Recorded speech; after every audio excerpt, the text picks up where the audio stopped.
च्यवनप्राश के बारे में चर्चा इस वीडियो में हम लोग करेंगे।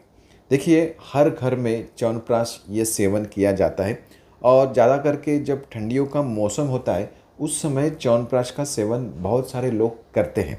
तो च्यवनप्राश किन लोगों को खाना चाहिए, कितने प्रमाण में खाना चाहिए, कौन से लोगों ने च्यवनप्राश खाना नहीं चाहिए, आप सभी को मालूम तो होगा ही कि च्यवनप्राश यह इम्यूनिटी के लिए, रोग प्रतिकार शक्ति के लिए और एज अ टॉनिक करके बहुत सारे लोग सेवन करते हैं।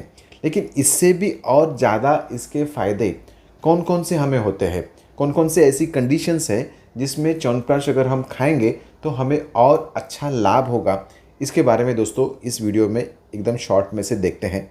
च्यवनप्राश आयुर्वेद में एक सर्वश्रेष्ठ ऐसे रसायन औषधि है करके बताया गया है। अभी इसे रसायन क्यों बोलते हैं? रसायन का मतलब क्या होता है कि हमारे जो शरीर के 7 धातु होते हैं, रस धातु, रक्त, मांस, मेद, अस्थि, मज्जा, शुक्र, इन सभी धातुओं को पोषण देने वाला जो भी दवाई होती है उसे रसायन कहते हैं। और ये दवाई जो रहती है वो जो बीमारी होती है उसे वापस न हो, इसके लिए ज़्यादा करके इस्तेमाल की जाती है। च्यवनप्राश ये एक टाइम टेस्टेड मेडिसिन है। देखिए, चरक संहिता जो आयुर्वेद का ग्रंथ है उसमें 3-4 हज़ार साल पहले च्यवनप्राश के बारे में जिक्र किया हुआ हमें मिलता है। इसका मतलब देखिए दोस्तों, 3-4 हज़ार सालों से च्यवनप्राश का सेवन भारतवर्ष में लोग कर रहे हैं और इसकी मार्केट वैल्यू अभी भी कम नहीं हुई है। ज़्यादा से ज़्यादा च्यवनप्राश आज भी हर ईयर जो इसका अगर सेल आप देखेंगे तो बढ़ते ही रह रहा है। इसका मतलब क्या है? सिंपल है कि च्यवनप्राश एक टाइम टेस्टेड मेडिसिन है और काफ़ी सारे लोग इसका क्यों सेवन कर रहे हैं? क्योंकि इससे इम्यूनिटी है, अपनी शरीर का बल है, शक्ति है, ये सब चीज़ें जो है बढ़ने में हमें यह फ़ायदा दे रही है। च्यवनप्राश का मुख्य घटक जो है वो आंवला है और उसके साथ 48 प्रकार के अलग अलग औषधियाँ वनस्पति जो रहती है वो च्यवनप्राश में डली जाती है। उसी के साथ शहद है, घी है और शक्कर भी च्यवनप्राश में बनाते समय यूज़ किया जाता है।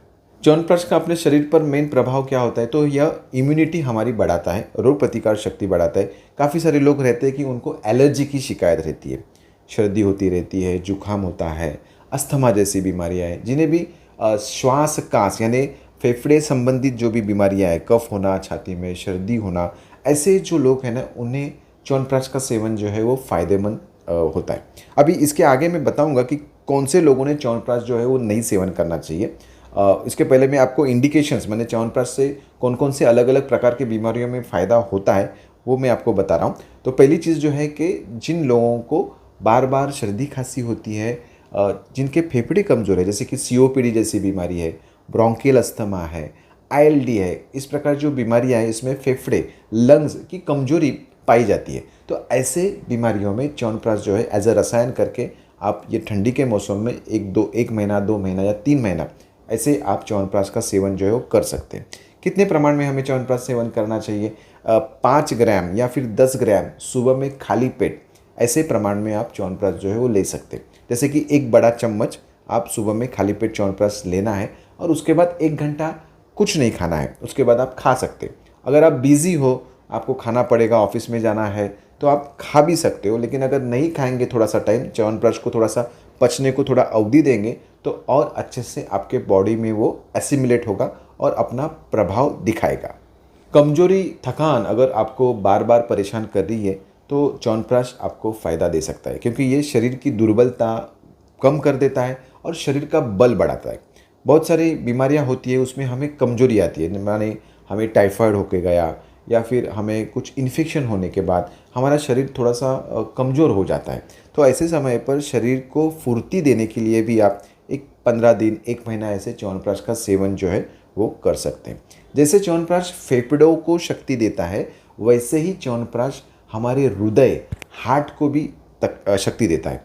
च्यवनप्राश हृदय बताया गया है, इसलिए जो भी ऐसे रुग्ण हैं कि जो हार्ट की अलग अलग प्रकार की दवाइयाँ ले रहे हैं वो भी अभी ठंडियों के मौसम में 1-2 महीना च्यवनप्राश जो है वो ले सकते हैं।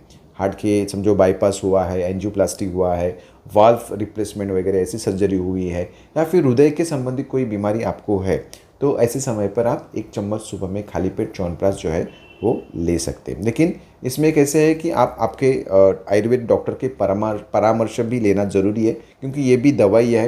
अगर आपको थोड़ी सी कॉम्प्लिकेटेड बीमारी अगर है तो थोड़ा सा आप आयुर्वेद डॉक्टर के परामर्श से ही लेना भी उसे ज़रूरी है। काफ़ी सारे लोगों को जोड़ों में दर्द होता है। देखिए, जोड़ों में डीजनरेशन होता है, वहाँ पे जो बोलते हैं ना, जोड़ जो रहते हैं वो घिसते हैं। तो ऐसे समय पर डीजनरेशन जिनको है, नी में ऑस्टियोआर्थराइटिस हुआ है, स्पॉन्डिलाइटिस हुआ है, या फिर गाउट जैसी बीमारी है, ऐसे सभी बीमारियों में जोड़ों को शक्ति देने के लिए भी आप च्यवनप्राश जो है वो यूज़ कर सकते हैं। छोटे बच्चे हैं जिनको बार बार सर्दी होती है, बीमार पड़ते हैं, वजन नहीं बढ़ता है, ऐसे बच्चों को सर्दी खांसी, बार बार बीमार पड़ना, बार बार बुखार आना, उनका वजन न बढ़ना, ऐसे सभी बच्चों को भी आप आधा चम्मच ऐसे प्रमाण में च्यवनप्राश जो है वो सुबह में दे सकते हैं। बच्चे भी क्या करते हैं, च्यवनप्राश बहुत मीठा रहता है ना, उसके वजह से बहुत अच्छे से वो खाते भी हैं। तो 1-2 महीना इसी स्वरूप में आप बच्चों को भी च्यवनप्राश जो है वो दे सकते हैं।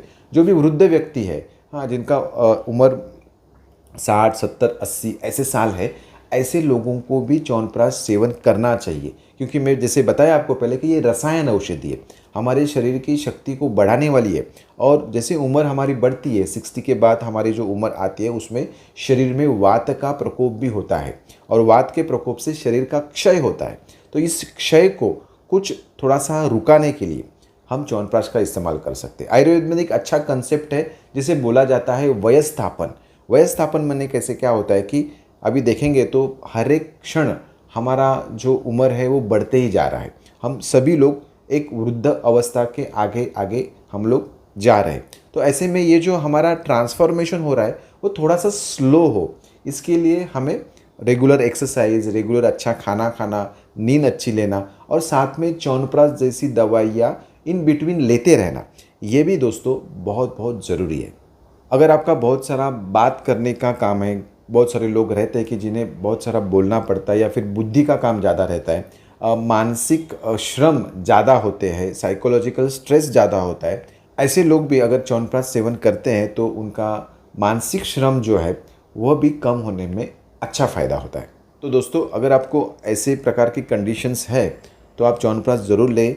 स्वस्थ व्यक्ति है, आपको कोई प्रॉब्लम नहीं है और आपको अपना स्वास्थ्य और अच्छे से मेंटेन करना है, तो ऐसे सभी लोग भी च्यवनप्राश ठंडियों के मौसम में आप ज़रूर लें। अभी यहाँ पे मैं बार बार जिक्र कर रहा हूँ कि ठंडियों के मौसम में ऐसा मैं क्यों कर रहा हूँ, क्योंकि दोस्तों देखिए कि ठंडियों के जो मौसम होते हैं, जैसे कि आयुर्वेद में इसे हेमंत और शिशिर ऋतु बताया गया है। इस ऋतु में हमारे शरीर की जो पाचक स्त्राव है या फिर पचन शक्ति है वो एक पीक लेवल पे रहती है, अच्छी रहती है। तो उसके वजह से कौन सी भी चीज़ें अगर हम खाएंगे तो उसका डाइजेशन अच्छा होता है, और डाइजेशन अच्छा होने के वजह से उसका जो रूपांतरण है शरीर के धातुओं में वो अच्छा होता है। तो च्यवनप्राश क्या है कि एक रसायन औषध है जो कि हमारे शरीर के धातुओं का पोषण करता है, लेकिन हमारी डाइजेस्टिव पावर, हमारा हाजमा ठंडियों में अच्छा क्रियाशील होने के वजह से च्यवनप्राश जो है वो इस ऋतु में अच्छा सूट होता है, और उसका काम at a peak level chyawanprash जो है वो इस ऋतु में करता है। तो दोस्तों, इसलिए यही ऋतु में मैंने ये वीडियो भी बना रहा हूँ कि जिसके वजह से लोगों में अवेयरनेस हो, और लोग सभी जो है वो अपने आयुर्वेद डॉक्टर के सलाह से च्यवनप्राश जो है वो ले सकेंगे। अभी दोस्तों मैं आपको बताऊंगा कि च्यवनप्राश किन्हें नहीं लेना चाहिए। बहुत सारे लोग ऐसे होते हैं कि जिनका हाजमा बहुत वीक होता है। च्यवनप्राश लेने के लिए एक कंडीशन इंपॉर्टेंट है कि आपका हाजमा, आपका डाइजेस्टिव पावर अच्छा होना चाहिए। अगर आपको बार बार एसिडिटी हो रही है, आपका पेट फूल रहा है, आपको कॉन्स्टिपेशन है, आप थोड़ा सा भी इधर उधर खाते हैं तो आपका पेट बिगड़ जाता है, ऐसे अगर आपका डाइजेशन है तो आपको च्यवनप्राश नहीं लेना चाहिए। ऐसे समय पर आपको पहले आयुर्वेद डॉक्टर को दिखा के उनका परामर्श लेके आपका डाइजेशन ठीक करना चाहिए, और उसके बाद ही आपको च्यवनप्राश का सेवन जो है वो करना है।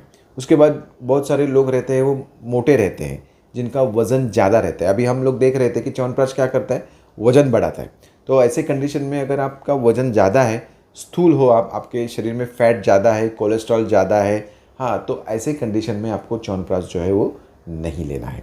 और एक कंडीशन इंपॉर्टेंट है कि अगर आप अनकंट्रोल्ड डायबिटिक पेशेंट हो, च्यवनप्राश में शुगर डली हुई है, उसके वजह से अगर आपका शुगर कंट्रोल में नहीं है, शुगर फ्लक्चुएट हो रहा है, बहुत सारी आपको डायबिटीज़ की गोलियां चालू है, तो ऐसे कंडीशन में भी आपको च्यवनप्राश जो है वो नहीं लेना है। अभी एक सवाल रहता है कि कौन सा च्यवनप्राश जो है वो बेस्ट है। देखिए दोस्तों, मैं आपको बताना चाहूँगा कि आयुर्वेद के जो प्रैक्टिशनर होते हैं, वैद्य होते हैं, काफ़ी सारे वैद्य जो हैं वो अपने पास च्यवनप्राश बनाते हैं।